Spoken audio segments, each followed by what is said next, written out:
যেই বেটা এদেশে গায়ে হলুদ চালু করেছে ওর কথা বলছে।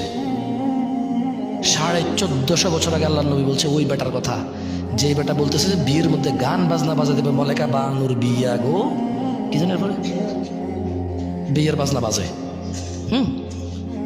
যেই বেটা বিয়ের মধ্যে চিন্তা করছে যে এরকম একটা জিনিস বাজানো দরকার, ওই বেটার কথা বলছে।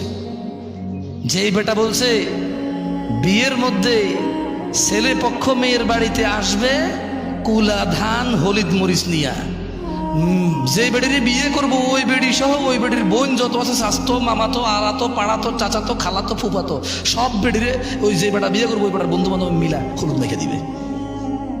قال رسول الله صلى الله عليه وسلم من سن في الإسلام سنة حسنة, যে ব্যক্তি ইসলামে কোন নেক কাজ চালু করবে, এ আবার ভুল বুঝেন না, মন গড়া কোন একটা চালু করে দেওয়ার কথা বলতেছে না। মানে ইসলামে একটা আমল আছে, একটা সুন্নত আছে, একটা কাজ আছে যেটা আল্লাহ নবী সাল্লাল্লাহু আলাইহি ওয়াসাল্লাম দিয়ে গেছে, কিন্তু এই সমাজে ওই সুন্নতের প্রচলন নাই। এই সমাজে ওই মানে আল্লাহ নবী সাল্লাল্লাহু আলাইহি ওয়াসাল্লাম যে সুন্নতটা পালন করত, এটা যদি আমার সমাজে না থাকে, আমার কাছে যদি তথ্য আসে যে এরকম একটা সুন্নত আছে যেটা নেকি আছে মানুষের জন্য, আমি যদি এটা প্রচার করি, সেই সুন্নতের কথা বলতেছে, বুঝছেন না? বুঝুন নাই, নিজে নিজে বানানোর দরকার নেই। তো আল্লাহ নবী বলছে যে মান সান্না ফিল ইসলামি সুন্নাতান হাসানা, যে ব্যক্তি ইসলামে কোনো নেক প্রথা চালু করবে, ফালাহু আজরুহা ওয়া আজরু মান আমিলা বিহা বা'দাহ, সে যে লোকটা এই সুন্নতটা চালু করলো সে নেক কর্মের সওয়াব পাবে, এবং যেই ব্যক্তি এর থেকে শিখবে ও যা সওয়াব পাবে এও সমান সওয়াব পাবে, ওর থেকে কিছু কমবে না। আসেন এবার ওয়ামান সান্না ফিল ইসলামি সুন্নাতান সাইয়্যিয়া, পক্ষান্তরে যে ব্যক্তি কোনো কুপ্রথা চালু করলো, গায়ে হলুদ যেই বেটা চালু করেছে তার কথা বলছে। যেই বেটা এদেশে গায়ে হলুদ চালু করেছে ওর কথা বলছে।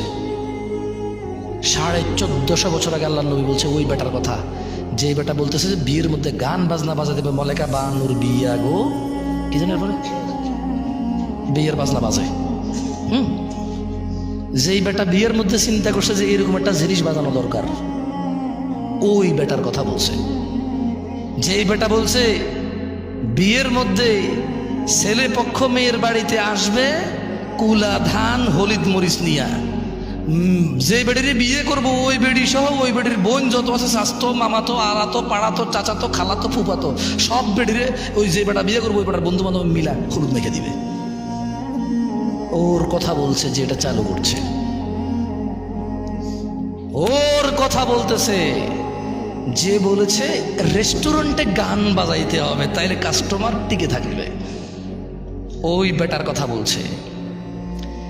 যে বেটা বলেছে মুসলমানদের ঈদ, মুসলমানদের রোজা, মুসলমানদের আনন্দ, মুসলমানদের ত্যাগ তিতিক্ষার মাসে মুসলমানদেরকে জামা কাপড় কিনে দেওয়া, মানে জামা কাপড় বেচার ফোন দিতে সুপার শপ শোরুম খুলবে, বড় বড় শোরুম খুলে ওখানে গান বাজাই দেবে ইংরেজি আর কাপড় চোপড় বেচবে।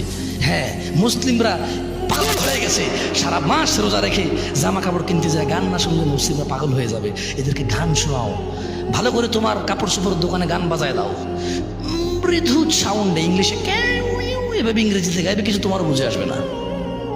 হ্যাঁ, যেই বেটা এই সিস্টেম চালু করেছে যে রেস্টুরেন্টে খাইতে যারা আসবে তাদেরকে গান শোনাইতে হবে, শোরুমে যারা কাপড় চোপড় কিনতে আসবে তাদেরকে গান শোনাইতে হবে, তাইলে বিজনেস মিয়া 100-এ 100 সফল। ওই বেটার কথা বলছে।